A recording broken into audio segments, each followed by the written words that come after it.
channel mga Mars. Well, mahilig ba kayo sa chicken teriyaki? Kasi ako, mahilig ako sa chicken teriyaki. So ngayon, ipapakita ko sa inyo kung paano ako mag-air fry using an air fryer. Sa mga hindi marunong mag-air fryer, eto. Ang recipe ko, chicken teriyaki. Tapos, muntik ako masamin. And then, lalagyan ko siya ng sesame seed para authentic na authentic ang dating niya. Okay? So, gusto niyo na bang matakam katulad ko? Matakam sa akin? Char. Well, watch nyo na tong episode ko at kumain ng masarap. Mwah! Subscribe to my channel, click the bell, and feel free to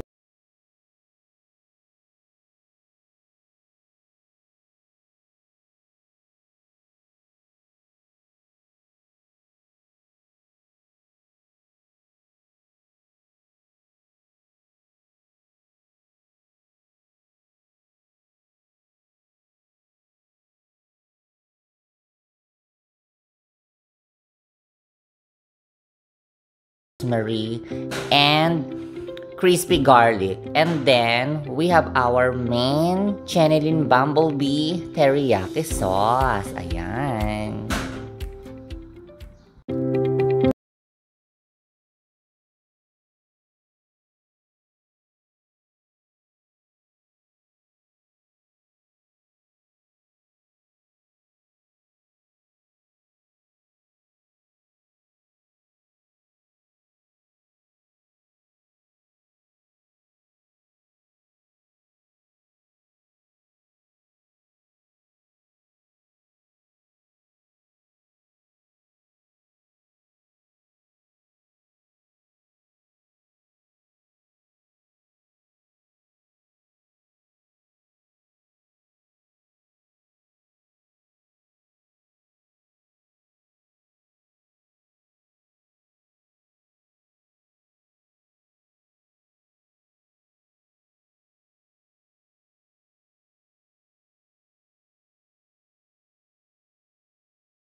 Here we go. Ayan, nalagyan na natin sa air fryer ang ating teriyaki chicken. 200 degrees Celsius set natin. And then, ayan, 200 degrees Celsius. First, 15 minutes tayo.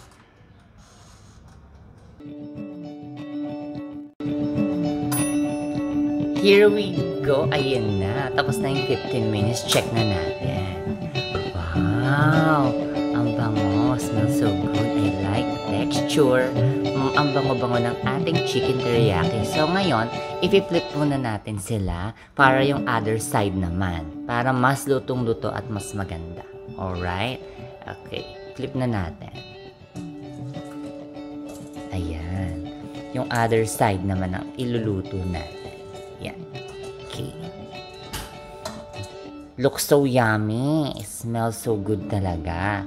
And then, papahiran pa natin yan ng additional, tawag dito, teriyaki sauce para mas masarap at saka mas malasa.